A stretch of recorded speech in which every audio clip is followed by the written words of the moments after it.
ஹலோங்க. Evening நல்ல க்ளவுடியாக இருந்துச்சு. மழை வர்ற மாதிரி. கொஞ்ச நேரத்துலேயே மழையும் வந்துருச்சு. இந்த மழைக்கு எதமா நான் பஜ்ஜி போடலான்னு சொல்லிட்டு எடுத்துட்டேன்.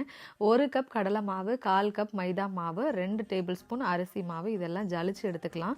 இந்த மாதிரி ஜலிச்சிட்டோம் அப்படின்னா கட்டி இல்லாமல் இருக்கும். அதுக்காக தான் ஜலிச்சு எடுத்துக்கிட்டேன். அது கூடவே பேக்கிங் சோடா ஆட் பண்ணிவிட்டு உப்பு, கலருக்கு காஷ்மீரி சில்லி பவுடர் சேர்த்து தோசை மாவு பதத்துக்கு கலந்து எடுத்துக்கோங்க. சோடா உப்பு வேணான்னு நினச்சிங்கன்னா அதை ஸ்கிப் பண்ணிவிடுங்க. பஜ்ஜிக்கு சோடா உப்பு சேர்க்குறனால நல்ல உப்பெல்லாம் வரும், நல்லாவும் இருக்கும்.